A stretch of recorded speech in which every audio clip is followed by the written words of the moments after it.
Good Sunday morning to everybody out there. Thanks so much for hanging out with us here on NFL Betting Blitz. If you could do us a favor real quick, if you're watching, make sure you're Eric's YouTube channel, and also make sure you're subscribed to my YouTube channel. That's what G said podcast. That'll help us out. And then anytime we have videos or separate best bet videos, you'll get alerted to all of those. Both of us on the mend.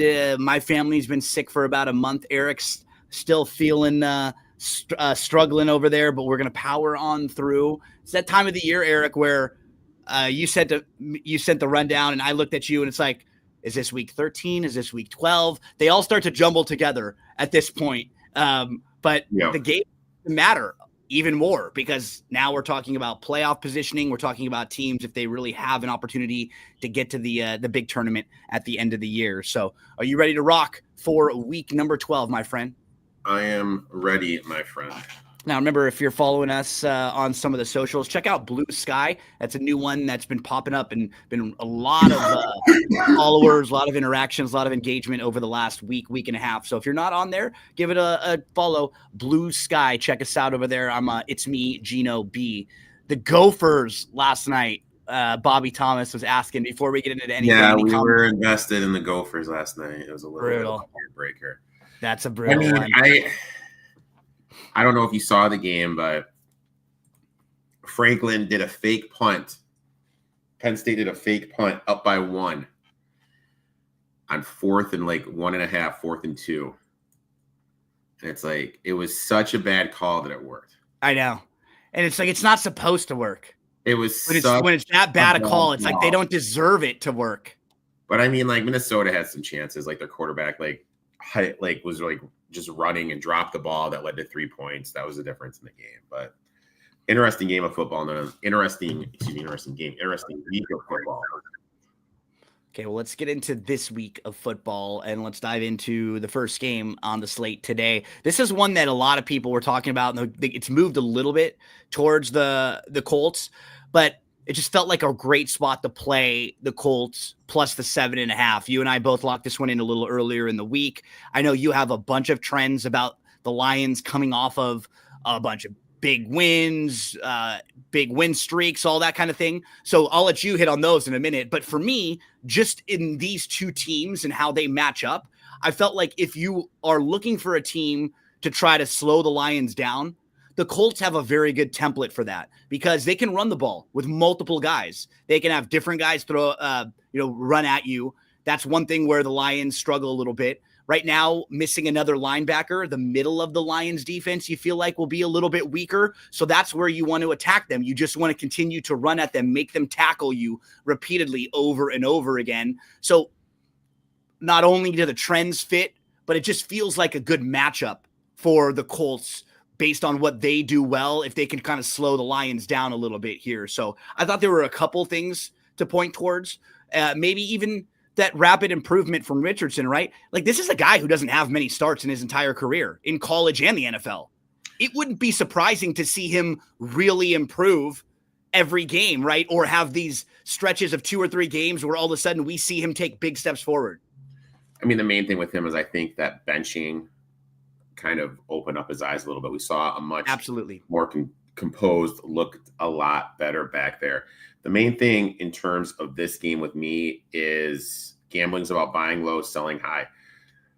Teams coming off scoring 50 points or more, 45% against the number, 8-game winning streak, 39% against the number. Teams that won by 38 points or more, 39.9% against the number. When they won by 38 or more and are favorites, 37. When they're road favorites, 33% against the number. Shane Steichen, one of the better coaches in the league against the spread, 60.7% at the end of the day. And at the end of the day, what do the Lions do? They like to run the ball. Colts have Buckner and Stewart. And we've seen when the Lions have played someone with a good defensive line, their offense has struggled. I know they killed the Titans, but that was all return yard stuff. That wasn't offensive production. And they lost to the Tennessee Titans. So the blueprint is kind of there to beat the Lions when you have a strong defensive front that can stop the run and get pressure on Goff. Lions' offensive scheme is to filter to the middle of the field. That's why St. Brown and Laporte have so much high production. But Moore is their best cornerback, and he plays the slot. He is PFF graded 3 corner. So I think he's going to be able to contain Brown. Richardson, he's the type of quarterback I like to take as a dog, someone who has the arm to extend the plays, make huge throws, also with his feet. Arnold is having a bad year for the Lions. I think they're going to look to exploit him. He is PFF graded DB 98. Robertson, when they play the nickel, he's outside the top 100. Lions have a Thanksgiving Day matchup on deck. Look, I know it's against the Bears, but a game like that's one of the big games because that's the highlight of the season, playing on Thanksgiving. So I really like the Colts here. If you guys are feeling frisky, little money line too. Put a little money line.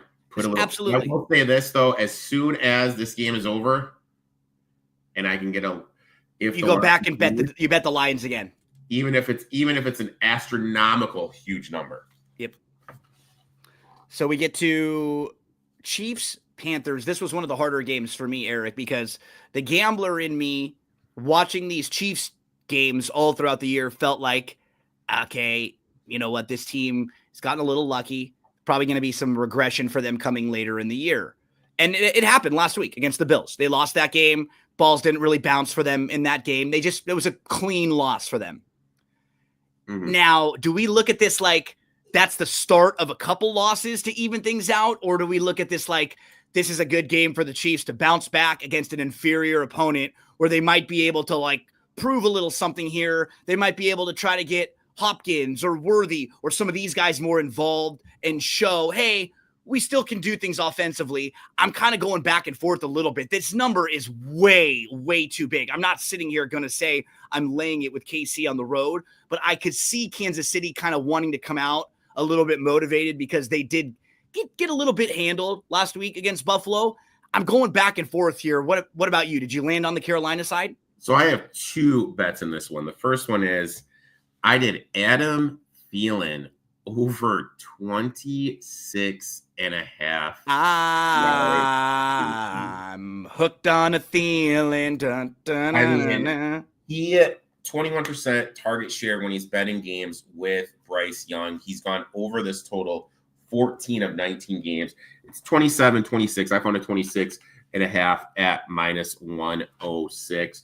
So I got that in. And then in terms of this game, what I did was I played the Panthers. I got it at 11.5. Mahomes is a road favorite, laying 3 on the road or more is 42%. When he's laying 7.5 or more, he's 23%. On the road against a team with a winning percentage of 350 or less, 23% ATS. So he's not covering against teams that have a losing record. Flip side, double-digit favorites this year are 5-0 ATS. They're due to have one loss. I mean, they're not going to go undefeated this year. No. Trends are saying to take the Panthers. Also, I don't mean to hate on the Chiefs, but there are some serious Eagles vibes from back in the day from you last year. A team that has overachieved, that is due for some regression. That's what concerns me, right? Like, it feels like there's 3 or 4 of these close games that they're going to lose. Think about what happened with the Broncos game a few weeks back, right? Like, that kind of stuff doesn't happen repeatedly. Or even like the Ravens game. What's the toe in the back of the back of the end zone, right? In the back. There's a million things that could go wrong. Brooks is coming back. Obviously, you got him and Hubbard back there going against this Chiefs defense, which has been good against the run, but the Panthers do have a top 10 offensive line. I think they're going to be able to move the ball. Thielen there gives them another playmaker to go with Xavier Legette. I look for a huge game from Adam Thielen.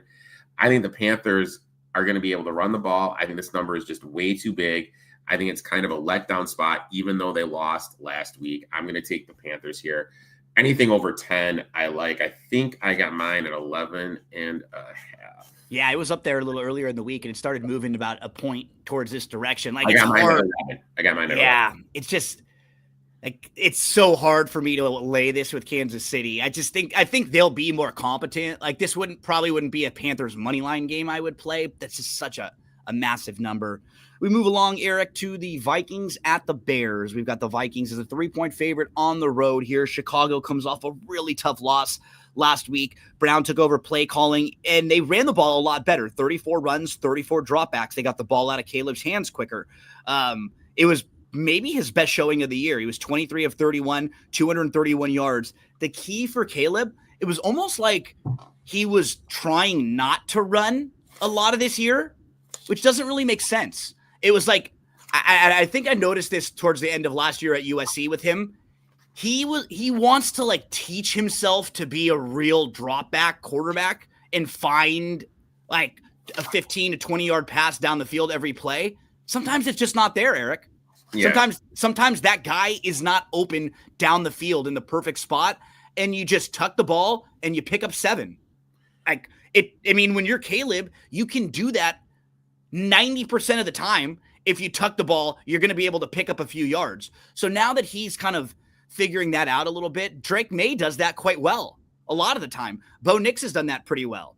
And we absolutely saw that with Daniels doing that very, very well. So I like the comfortability that I saw from him. And I think overall their offense was moving better. I mean, they would have won that game if it was just awful execution down the stretch. I still worry about their coaching staff, but this feels like another Bears spot. The only thing that I would tell anyone playing this game right now, like you and I, if we played this earlier in the week, we got 3.5. Yeah, I mean, it's dipped down a little bit. I actually have 2 bets in this game. The first one, I obviously took the Bears plus 3.5. At 3, I don't like it as much. I gave this one out on the show I do earlier in the week. Who is Sam Darnold to be laying this many points over a field goal on the road in a divisional game? Career 44% against the number, as a favorite 38% against the number. There has been a switch in the way the defenses are playing the Vikings. They're stacking the box, forcing Darnold to throw the ball more, take Jones away. The last 4 games, Darnold's TD to INT ratio is 1 to 1.4. So it was 1 INT for every 1.4, so that's not good. First, it was for every 3 TDs, it was 1 INT. So that's got significantly worse. For as bad as a coach Eberflus is, he can coach a defense. Bears have a top 10 unit in the league. I think they're going to be able to take Jones away and force Darnold to beat them.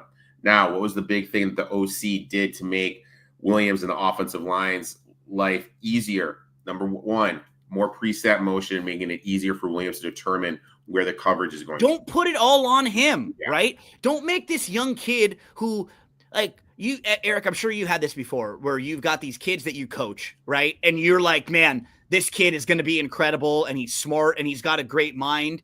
And you can get a little, like, as a coach, you can say, I think this kid can probably deal with it. But that's not the best way to do it. You have to develop them correctly.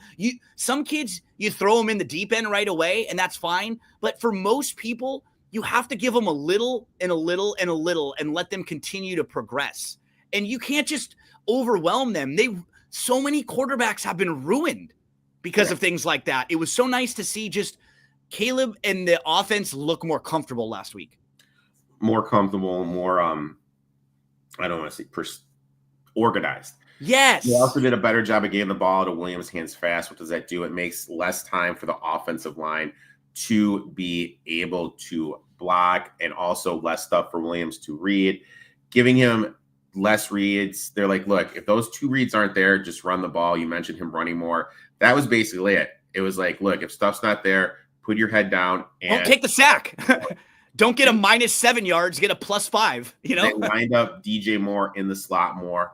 Obviously, this is the weakness of which is what he played a lot more with the Panthers, which he played more last year. This is kind of the weakness of the Vikings defense. St. Brown, 8 for 122 against the Vikings. I think Moore is going to have a good game. And lastly, he just made everyone accountable. We saw Nate Davis say he was hurt. They were like, okay, Nate, you're hurt. You're done. We are going to cut you. Road divisional favorites laying 3.5 or less, 45% against the number. When they're laying between 3.5 and 6.5, 44% against the number. I really like the offensive changes for the Bears. I think the Vikings are trending in the wrong direction. My old man has a saying, we are who we are. Sam Darnold is a bad quarterback, and I don't trust him. I got the Bears here plus 3.5. And then also I took DJ Moore over 45.5 receiving yards. Vikings run zone at the highest rate in the league. Moore has done well against zone coverage this year. Leads the Bears in target share and yards against zone coverage. Led the team in routes and snaps last week had 7 targets, 7 receptions, 65. Last year against the Vikings, same defense, 11 for 114. Averaged against the Flores defense in his career 8 for 82.5 yards. I like him lining up in the slot more, so I'm going to take more also over 45.5 yards receiving. Yeah, and things don't always have to be as black and white, right? I mean, we can look at this situation and say, yeah, Sam Darnold's playing the best football he's played in his life. He probably still has a ceiling. That's not a top 5, top 10 quarterback. He's going to make mistakes. He's found a spot where he can make some mistakes, and his defense can help clean those mistakes up a little bit. And so I think we can have those conversations where it's like, yeah, he's better. He's improved. The coaching staff's done better with him. He's still not at a point where you feel like this team should be a favorite by a field goal on the road, or once you hit a certain level with a quarterback like Sam, that's where you start wondering about things like when they're favored, when they have to win with margin, because that's the kind of stuff where things have to go very right. They have to be efficient. The mistakes really hurt you. You still don't mind playing a guy like Sam in an underdog situation. You know, maybe in a second round of the playoff where they're a dog and they're maybe having to play up against a team. That may be a situation where you like, okay, there's a ceiling. He can still make some plays like this. What I like to see as someone who just doesn't like when quarterbacks get ruined, Sam Darnold in a different version would have been like an average NFL quarterback. You know, he would have had if this is the way his career starts, he's able to be a competent middle of the road quarterback. We kind of saw the same thing happen with Geno Smith, right? Like if Geno Smith got to reset his career when he started in Seattle versus what happened with him when he was with Adam Gase and those guys in the Jets, like some of these poor guys get ruined. And I love seeing Sam back in the spot, but you don't want to ever really be playing those guys like Sam, like Geno, the overachievers. You don't like to play them when they need to cover with margin. Those are the guys you like punching up, and they're best to play when they're dogs. So Eric and I got a better number a little earlier in the week with the Bears there at +3.5 at home. Eric, we move to Cowboys Commanders as we have the Commanders a 10.5 point favorite here. I mean, I watched Dallas the last few weeks. They've been awful. I don't have a whole lot of positives to say. They've been down by at least 20 points in 6 straight home games. Nobody's even talking about the players on the field. They're talking about Dion and is he going to come, and Sanders and what's going on with Jerry World. And how can they get out? They can't. Like, you look at the contract, it's physically impossible. There's no way. This contract. There's no way. The one positive I'll say about this game, and if I were to be forced onto a side, why I might be okay on the Dallas side, they've been a lot better on the road. Like all of these metrics that people are going through and they're showing the graphics of how bad they've been down 20 points in all these straight games. Basically, all of those things are at home. On the road, for some teams, there's a little less pressure when you just go out there and play. You don't have to deal with all the crap that's Jerry Jones and the Cowboys. You don't have to deal with all the drama being at home. Hell, you don't have to deal with the actual sky falling or the sun shining in and right in the eyes of their quarterbacks trying to lead game-winning drives. So I wouldn't be shocked to see them play a little bit better, but just from me watching the football games, Eric, getting like analysis or how I feel like Dallas could match up well, it's hard for me to get there. It's just more of, should Washington be laying 10 plus points against anyone, right? I mean, I really think in DFS, the thing you have to do is you have to decide, who do you want in your lineup? Do you want Brian Robinson or do you want Jaden Daniels? You pick one of those guys, and that's just the guy you want to have in this league. Because you definitely want someone on the Commander's side with how bad the Cowboys defense has been. Interesting trend, the last 10 games, only one game was a one-score game, and that was in 2012. Cowboys, what's their interest number? Lambs, Diggs, partying after they lost last week against the Texans. Daniels has struggled facing a pass rusher. Parson is there. Is he going to be able to do enough to get to him and disrupt Daniels? Are the Cowboys going to be able to move the ball? Commanders are 29th DVOA defending the run, and the Cowboys run game is 31st rush attack per PFF. They cannot run the ball, I know. Run blocking per PFF. Lattimore's not going to be playing, but then again, Lamb's banged up. Yeah. The main thing, look, I think what you do here is Schumacher, whatever his name is, Ferguson is out. Rush in his playing career targets the tight end 24% of the time. Schumacher is a $2,500 player on DraftKings. You put him in your tight end, he's going to get you 6 points. That 6 points will play for his price tag, and that will open you up for some more expensive players. So I think that's what you do on the Cowboys side of the ball. And then do Robinson or Daniels on the other side of the ball. In terms of betting, it's really tough. I want to get there with Brian Robinson, but his rushing prop, it's 73. That's way too juicy for me. So I'm just betting-wise, I have nothing in this game. Eric, we keep rolling to the Bucks at the Giants. DeVeets, Tommy Cutlets versus Baker Mayfield.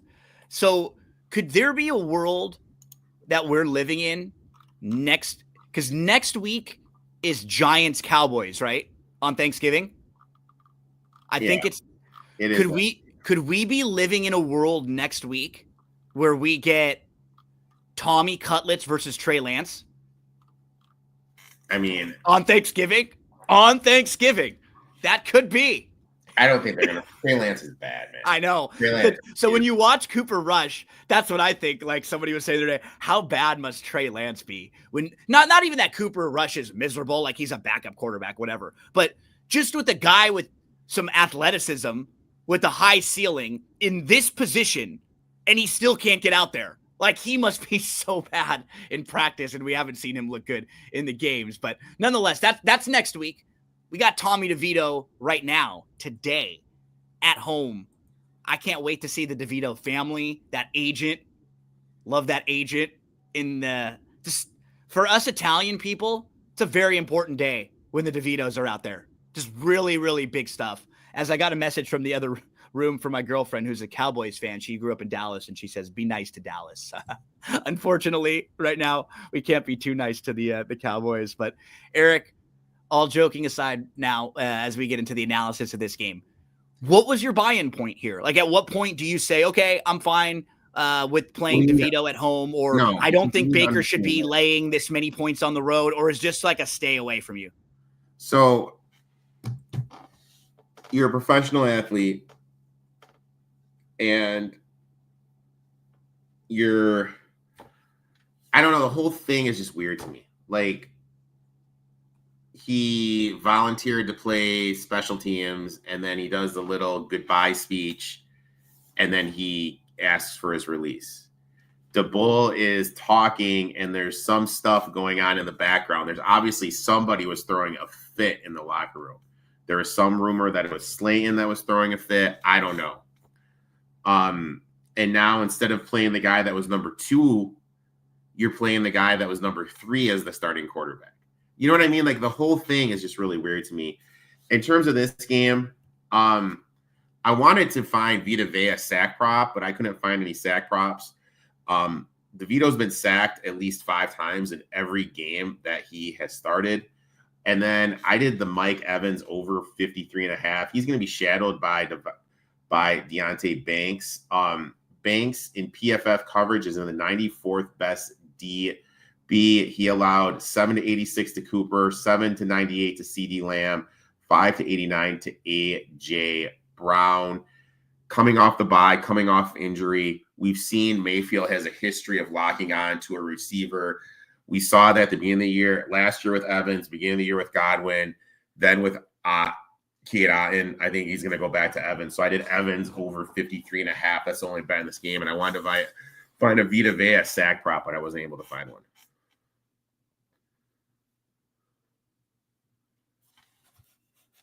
You're on mute, my friend. Let's go to Patriots at the Dolphins. Dolphins, a 7.5-point favorite as they host. Eric, they have an outside chance to make it into the playoffs. For them, the teams in front of them, in particular the Broncos, need to come back to life a little bit. We've seen this Dolphins offense play better, but their defense has still been a little bit lackluster. And honestly, when we talk about matchups, the Patriots have been a lot more competent lately, especially on offense. And they have a quarterback now that can pick up an extra first down here and there. He can move the ball with his legs. So I actually think at over the 7, I would be on the Patriots side here because I just don't know defensively if Miami should be laying that number because I don't really trust their defense all that much. Yeah, I got the Pats. I got them at 7.5. Dolphins, in my eyes, a little bit of frauds. Should have won that game against your Rams when you look at the box score. And then the Raiders were moving the ball at will. There was some freaky Mike McDaniel, Napoleon complex. I'm passing the ball when I shouldn't at the end of the game to make the Dolphins cover that game. Why is Jonnu Smith leading the Dolphins in targets? Where is Jalen Waddle? Since May has taken over, Hunter Henry has averaged 7 targets, 5 receptions, 52 yards a game. Miami is 21st DVOA defending the tight end, gave up a huge game to Brock Bowers last week. I think Hunter Henry is going to in line for a good game.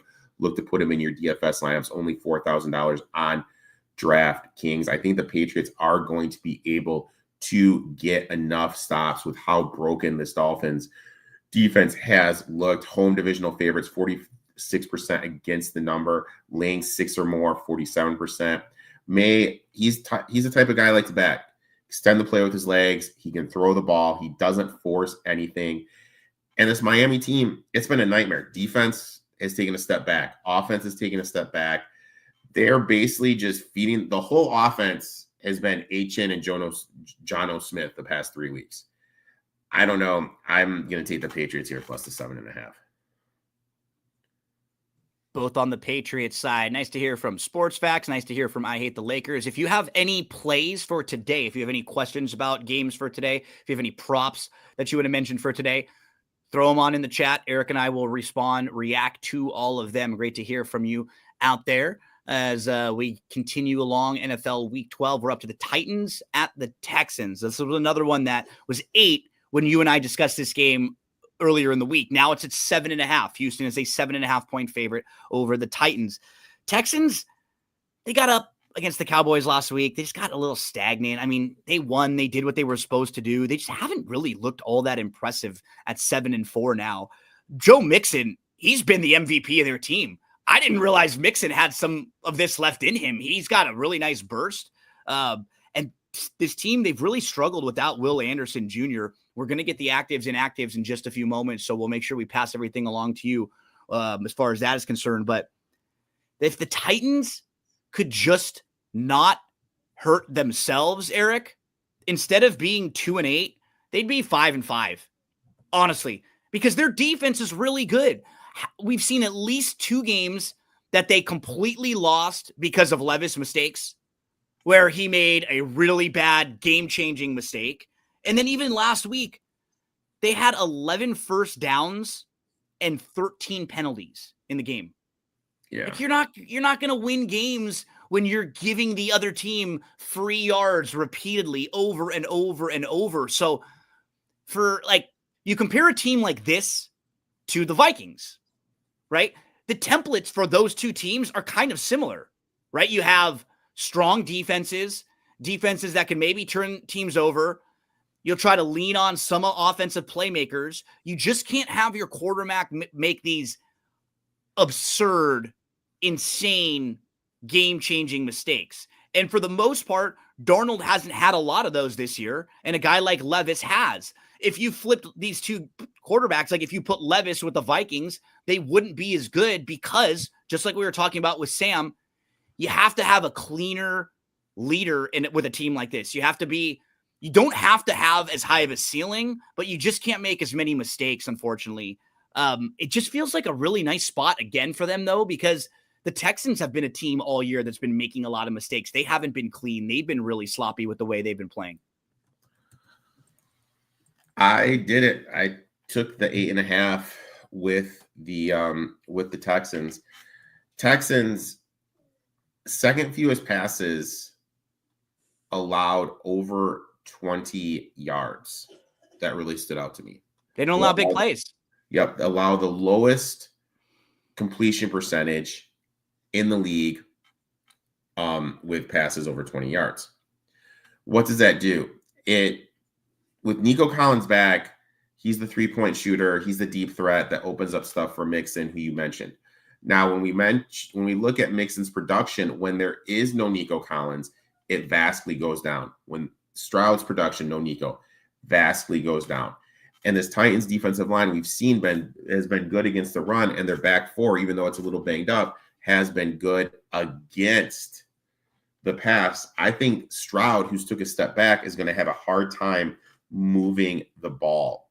Titans, they lean on Calvin Ridley, and the Texans are 23rd DVOA defending opponents' wide receiver ones.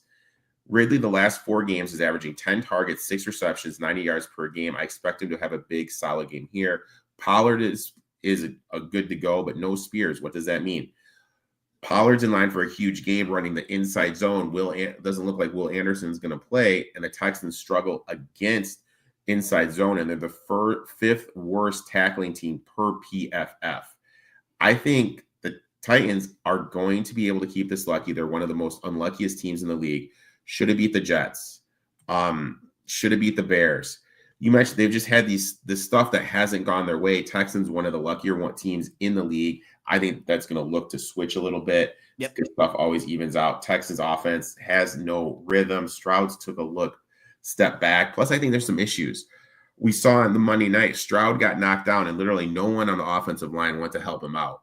A couple plays later, Larry Tunsil got knocked down, and everyone sprinted over to help him out. I think there could be some issues in the Texans locker room. I'm going to take the Titans. Anything over 7, I got them at 8. Yep, we're both on the that same side here with the Titans. Eric, we move. Oh, let's get to a couple of these. Jameson Williams, half-point PPR, or Tank Dell? Who would you start this week? I'd probably start Jameson. I think so too. Yeah. Defensively, we're talking about the Titans, who are just better, right? They have a strong defense. I could see them. They could win straight up. Yeah, absolutely. I hate Williams. Yeah, we are all seem like we're on the Williams side on that one. Keep throwing some of those in if you have any questions on sit starts or any questions on props or plays for today. Broncos, 5.5-point favorite on the road here, playing the Raiders. Look, the Raiders have been really disappointing this year. We can't sugarcoat it. They were supposed to have a much better defense. They just don't. They got hurt. I don't think their coaching staff is very good. Combinations of things, but they have a monster, Bowers. You remember the movie Little Big? Why doesn't he get any love for Rookie of the Year? I know. These are the things that are absurd, where it's like it can't always just be the quarterbacks, and it shouldn't. This guy is doing things that we've never seen any tight end or receiver do, yeah. And I always want to. You remember the movie Little Big League? Yes, I love that movie. Great movie. One of the pitchers in the movie is named Bowers. So I always think, whenever I hear them like Bowers with a nice catch, I always think I remember Mike McGreevy was the other pitcher, and he would yell at Bowers because Bowers was the guy who was always like the clown. They were dropping the water balloons on people's heads from the hotel there. Bowers!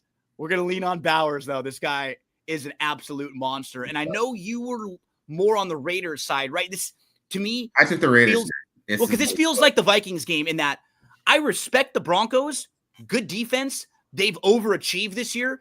If we talked about the Broncos at the beginning of this year and the Vikings as two teams that would be in playoff positioning right now after 11 weeks, a lot of people would have said, Eric, whatever you're smoking, send it on over my way because it's pretty good.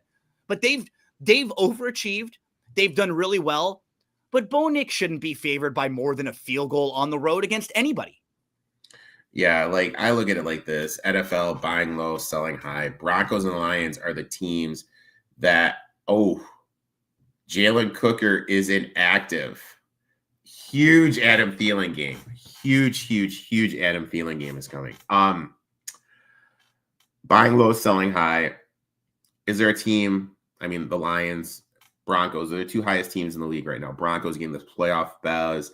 Dark horse team to make it the Super Bowl. Knicks Rookie of the Year talk. Teams that won by 32 or more points, 43% against the spread the following week.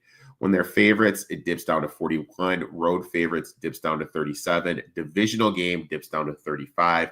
Peyton on the road laying 4 or more, 46% ATS, laying between 4 and 10, 44.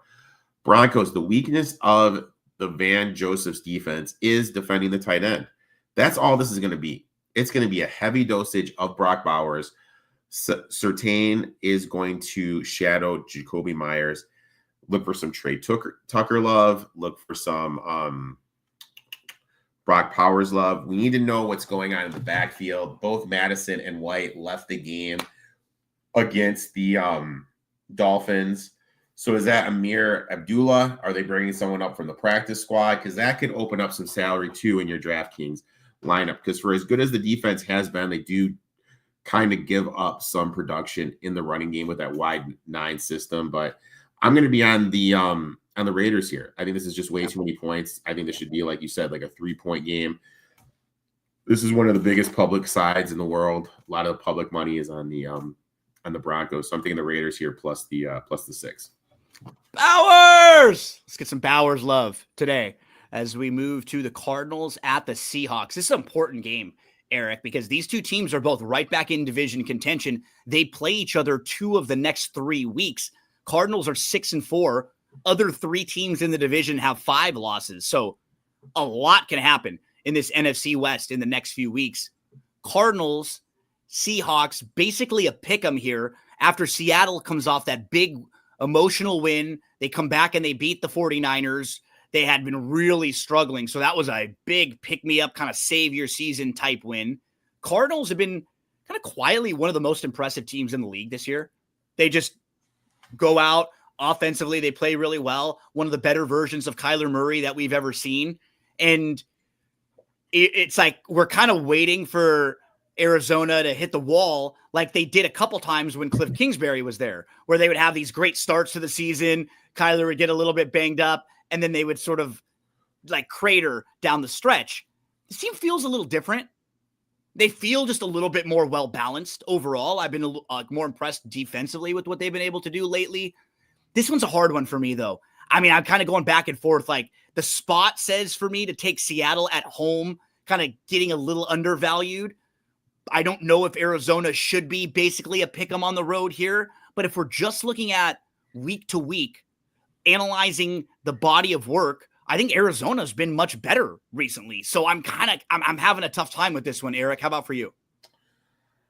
I did nothing here. I have some Cardinals futures to make the playoffs and to win the West. And I have some Rams futures.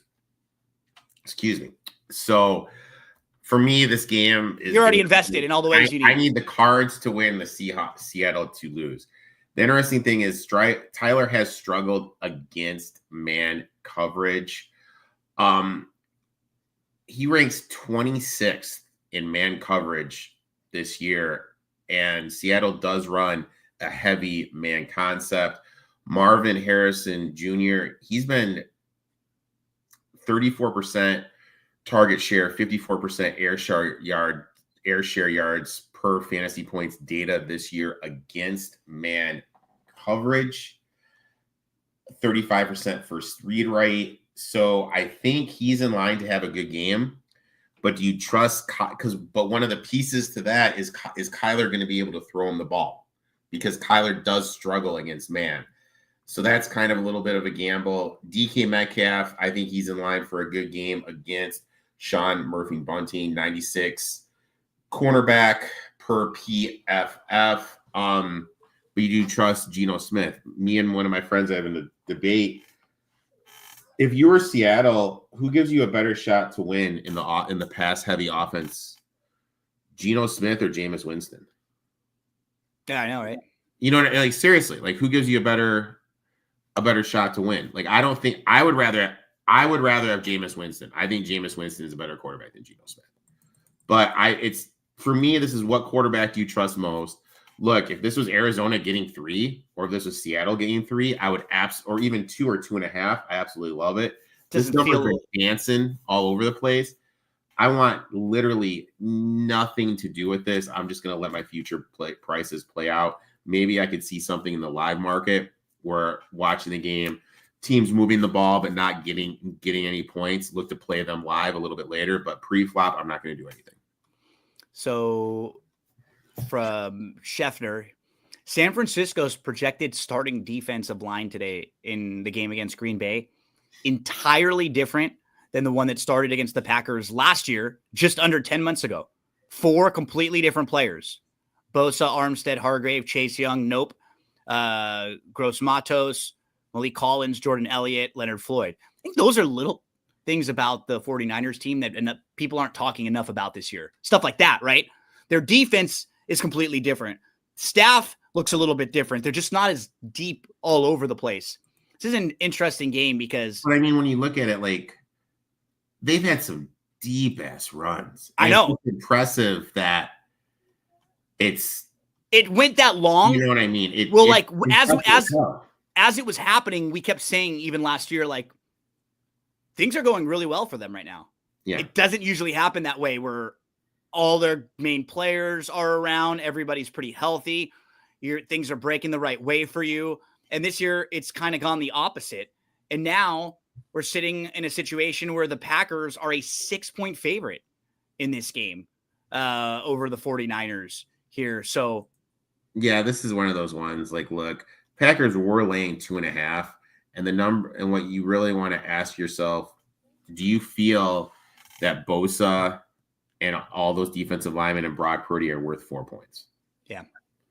Are they, or are they worth more? You know, I don't trust this Packers team laying that big of a number. I don't trust the 49ers team. This is another one where there's no point doing anything. I think this is going to be a heavy Debo game. I think they're going to lean on Debo like no other. Look to do some Debo stuff, but I don't want anything to do it. And I am trying my hardest to find a Vita Vea sack prop, and I cannot find one from the life of me. So from Schefter, they believe Brock Purdy should be able to return next Sunday at Buffalo despite the soreness. They thought he'd be able to start today, though, and he can't. So I don't know. I saw a video of him trying to throw, and it didn't look great. I mean, I know pain, as bad as that sounds. That was pain. That, like, his facial expression said pain. No, there was a report that came out talking about Aaron Rodgers and how banged up he is. And it was kind of funny because it said, oh, really? You know, the guy, because they kept asking him to do a scan or to look at this or have this looked at or go talk to the doctor. And Rodgers is like, nah, I don't want to do that. And they're like, oh, wait. So the guy who denies modern medicine all of a sudden doesn't want to listen to doctors. And now he's banged up too. Surprising, right? Because like, I heard it was more of just like, hey, a mental thing. Yeah. Get away. It's just mentally for him. And I talked about this on my show on Tuesday night. And I mean, granted, it's lost a lot of luster just because everyone and their aunt is saying it, but I was one of the first people to say it. Rodgers is going to be on the Vikings next year. That's fine. Because when you look at it, his buyout is $8.5 million. After that, next year it goes up to 16. After that, 32. You know what I mean? It keeps on going up and up by these astronomical doubles. So if they're going to get off of it, this is the year to get off of it. What's his face? Darnold, he's on a 1-year contract. He's going to demand more money per year. He's going to probably be looking for at least 10 to 15. So, I mean, that's the thing. Who would you rather have, Darnold or Rodgers? Because the quarterback they drafted from Michigan just had another knee surgery. So he's not going to be ready at the beginning of the year. They just need another year bridge gap. I would say this. And this has to do as much with everything that comes around with him. I would stick with Darnold. And I will say, I don't think Darnold's ceiling is obviously as high, but that's kind of one of those like baggage conversations that you have, right? Like if you're a team and do you want to bring in Aaron Rodgers and all that comes with him? A guy who has a massive ego, who thinks he's probably above a lot of these franchises with what he's done, who wants to bring his own guys in, who wants to do it his own way. Are they going to try to bring in like a Hackett or Adams, things like that? Like, you know what? You're right in that you probably feel like maybe winning a playoff game might be your ceiling with Sam. You're probably not going to win a Super Bowl, but there's sure not all that drama and all that extra off the field stuff that comes along with it. And what's crazy? We never would have had a conversation like that about Aaron Rodgers just a few years ago.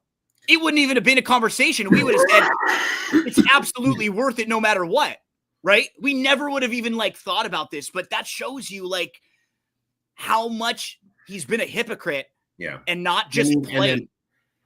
I don't know. Like, I look at it like this: if they fizzle out and they don't make the playoffs, I think they're going to make a change, and I think they're going to change it with Minnesota, just because they're like, we're close. If we tell him to come here on a year, Kevin O'Connell is insanely respected in the league. I don't know. That's no, and I can understand. I'm saying if it's me and I'm the owner and I'm there in Minnesota, I'm not doing it. But I think teams will do that. I agree with you. Like that's the exact team to do it. For me, I'm going, you know what? Risk, reward. I don't even want to do it. I don't want to hand my organization over to someone like that. I'll stay here and maybe we can get another year out of Sam. Maybe we can upgrade somewhere slightly. But I know what you're saying. Like you look at them and go, And for a team like the Vikings, got to be a little careful too, because it's very competitive in the NFC right now. Yeah. I don't know if they'll fall all the way out of the playoffs. They probably have to lose like 3 or 4 in a row. But as far as like jockeying for position, things are really, really competitive over there. Couple games left to discuss. Eric, where do we head next? We go, or so nothing really for you in the 49ers Packers with all the injuries now. Me neither. Nothing. I got to stay away here. Like, so if you were talking like, I'm putting together a DraftKings lineup right now. You thought Debo would be the guy that they try to lean in on. I think they're going to lean on Debo like no other. Like, because we saw it. McCaffrey had some breakaway runs, and he got caught. He could not. He got caught. He has clearly lost a step. They're not putting in Jordan Mason enough. Shanahan, look, he is a smart dude. One of the better coaches in the league. And he's going to be looking back and he's just going to be like, I got to give the ball to my best playmakers. And that being Debo. So 2 games left, Sunday and Monday Night Football. Eagles at the Rams. The Rams are a 3-point home dog against the Eagles here, who quietly played pretty well. They have a couple extra days off after the Thursday game. Defense with Fangio ramping up. But I was waiting for this +3, Eric, and when it came, I jumped in on the Rams. It feels like the spot. It feels like the number. Feels like if you got this number, that's the side to be on. Rams offense, much, much better with their weapons out there. You talked about how a couple weeks ago they probably could have won that game against the Dolphins that kind of flipped. And the Rams are right in the mix. I mean, they need to keep winning to try to get it into the playoffs and maybe even win the division. So these games have, I think, a little bit more for the Rams with kind of your life on the line. I think they should be able to run the ball well here against an Eagles defense that's been good, but the Rams offense is balanced. That's the key. They can run, and they have guys like Puka and Cooper who can go out and get you a big first down if need be. So I think it's a good spot, and I think it's a pretty good matchup for the Rams here. I waited for the 3. I got the 3, so I'm in on them and a little on the money line. So I totally forgot to mention, and this is totally my bad. Please do. Talking about DraftKings. I need to go back to the first game we talked about. Kareem Hunt is priced as if Isaiah Pacheco is playing. He is $5,700. So I really feel like finding these guys that are going to be getting a ton of rep, and they have no reason not to push him because Pacheco's back next year. So definitely next week. Yeah. Look to put Hunt. In terms of this game, look, I got the Rams. I got him at 3-2. This is just a spot we need to look to fade the Eagles. They're coming off that win against the Commanders, have the game with the Ravens on deck. This is the toughest wide receiver matchup for the Eagles. I know a lot of people are making stuff about their young corners and everything. You got Puka, you got Cooper. I think this is an insanely tough matchup for them. Rams offensive line, they made some changes, did look better last game. Stafford playing well. Stafford historically plays well as a dog. Home dogs perform well. And we have no Devontae Smith. What's that going to allow to do? Roll coverage to A.J. Brown, take away the deep threat, force them to use the underneath stuff with Dobson, Dallas Goedert. Barkley has been having a great season, but I don't just trust his longevity. I think the 49ers, I think the Rams here are going to be able to move the ball. I think they're going to be able to limit the offense. Hurts, historically, look at his numbers. Production is down on the road. So I'll take the Rams here. I got him at 3 as well. Both of us on the Rammies side. We finish up with Monday Night Football, Ravens at the Chargers. God, I wanted to get to the Chargers side here. And this is one of those where, like, my thoughts overall of this team are battling against the spot play here. And the fact that the Ravens come off of a bad loss too. I think that that also seeps in when I'm handicapping this game a little bit, because I would normally line right up to play the Chargers in this spot. But I do think these two teams coming off their games last week the Chargers may have gotten a little lucky in a game that they easily could have lost against the Bengals. Ravens had opportunities to win that game against Pittsburgh for whatever reason, defensively, scheme-wise. Tomlin just really is a great matchup for Lamar and for them. He just slows them down repeatedly. Gosh, I didn't know what to do here. I was going back and forth. What about for you? Did you lock something in, or did you have a strong? I did nothing. I literally, in my eyes, look, this is going to come down. This is going to be a game you're going to be able to get money, positive money on both sides. Definitely, I probably lean toward the under with as good as the Chargers defense has been playing. I know that the Ravens defense does bleed production to the quarterback position. Maybe play a Hurts passing prop over. We gave that out last week. It was like at 224. It went over. If it's in 230 range, I definitely look to take that. But in terms of sides, I just don't know. I think this is going to be a last-second field goal. I think you're going to be able to get plus money on both sides. My biggest thing with this game is everyone's talking about new coaches for next year. Why doesn't Minter, the DC, why doesn't he get any love? We kind of look at what he did. He led the Michigan Wolverines to a national championship last year, being their DC. A lot of questions coming up to the NFL level, how his defense will transcend, and it's a top 5 unit in the league. I mean, this is a kid that has kind of just been good anywhere he's gone. I think he needs to get a little consideration as a head coach. But in terms of sides, look, if I can get there with a Justin Herbert prop, I'll look there, but nothing's really jumping off my board, and I have a ton of bets today, so I'll probably just pass. A couple things to mention before we get to our boom fantasy lineups. There's some fun carryovers today, and if you're someone who plays the horse races, DRF has a big Black Friday sale, 20% off everything. So if you know you're someone that's going to be playing Gulfstream has opening day on Thursday for their big meet. Santa Anita has opening day next month. If you're going to be playing those tracks and using past performances and stuff, purchase right now a big package, because you'll save 20% off when you do this. And then there's racing today, Santa Anita, Del Mar, So all throughout the Del Mar meet, anything you need there.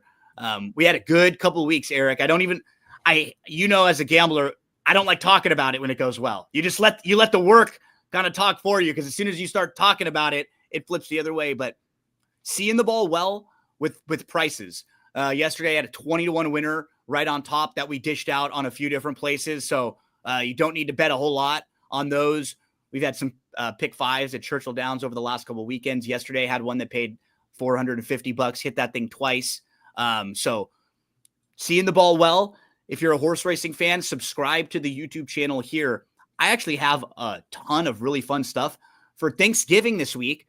I'm going to go over races from Gulfstream, Fairgrounds, and Churchill. And then Friday and Saturday, where there's a bunch of football games on, a bunch of sports all over. There's really good racing at Del Mar and at Churchill Friday and Saturday. So make sure to follow along. I'm going to be shooting you out some winners all over the place. Okay, so for today, I just got asked this question, and I just wanted to help out. So today there's a pick 6 carryover at Gulfstream Park. It's a mandatory payout. There's a pick 6 carryover at Del Mar, and there's a pick 6 carryover at Aqueduct. So all three of those tracks, and Gulfstream is the mandatory payout on the jackpot. The other two are just regular carryovers. So Gulfstream is 20 cents. Del Mar is $1. Aqueduct is $1. There's even one tonight at Los Alamitos. So all over the place.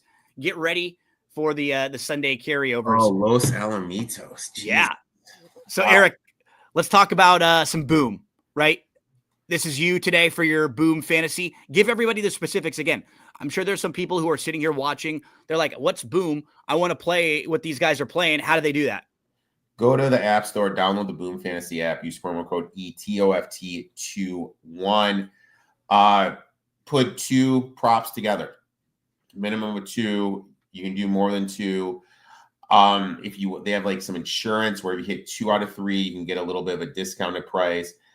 For me, what I did is I did the DJ Moore over the 47.5 yards, Mike Evans over 54.5, and Calvin Ridley. I think all 3 of these guys have great matchups. I think they're going to look to be exploited. And it's probably going to be some game scripts where they're going to have to throw the ball. So there's Eric's. Here's a look at mine. I went Terry Mack. He came off of a week last week where he was really struggling against Philly. So I think they're going to early and often be focusing in on him. I also think for the Chiefs, these couple weeks now for the Chiefs, these are important weeks. What did we see from them last year? They struggled in the middle of the year, but what did they do? They started getting the ball in Rashee Rice's hands. So then once the playoffs happened, Rice was dominant. Can they do that this year with a guy like Hopkins? Right now, can the next 3 or 4 weeks, can they get Hopkins involved so he could be a guy they lean on when, the games get really important? I'm hoping so. I'm thinking that might be the case. Boom Fantasy, check it out. Download and use the promo code ETOFT21 when you sign up. Anything else we need to mention, buddy? No, let's have a good NFL Sunday and let's make some money. I will say, as Thanksgiving is coming up this week on Thursday, everyone will probably be out there thinking about the things they're thankful for. You have those conversations where you go around the table and you say some of the things. Man, I got to say, the last 4 or 5 years, very lucky to have a friend like you, man. We've talked sports for hundreds of hours through the years. You've always helped me if we needed to make a change, if my schedule was off, if I needed to be a little flexible. You filled in for me on times, brought other people in. It's funny. I don't even remember what it was like before talking with you when I was like what my schedule would be like or how it would happen. So it's been very, very fun getting to know you and becoming close with you and becoming one of my best buddies over the last few years. So I'm thankful for having a good friend like you, buddy. Likewise, right back at you, man. I mean, talk to you all the time. Appreciate you. And, you've opened up some doors for me. So thank you. And to all of you out there, we appreciate you. Bobby Thomas, Sports Facts, even you. I hate the Lakers. Man, I had a bad night last night with those Lakers. I don't want to see Denver Nuggets. I see them in my nightmares. I don't want anything to do with the Denver Nuggets. We've lost 14 out of the last 15 games to the Denver Nuggets. There has never been a team I've rooted for in any sport. I mean, I've rooted for bad Laker teams, bad Dodger teams, bad USC Trojan teams. They've never lost 14 out of 15 games to one team. Eric, I hate Jamal Murray more than any player in the world. And I swear to God, I don't think Michael Porter Jr. has ever missed a shot against the Lakers. I am so mad about that. Let's make some money. Sports Facts. Always great to hear from all of you. Eric, I hope you have an awesome Sunday. Next week, we should be back like normal. I believe Chase is going to help me during the week do the podcast for my show to preview the games. And I think we'll be back like normal for next week with NFL Betting Blitz. We'll just see what your schedule is like, Eric, because I know everyone's got family. Everyone's got stuff for Thanksgiving. So good luck to all of you on Sunday, and we'll talk to you again next week right here on NFL Betting Blitz.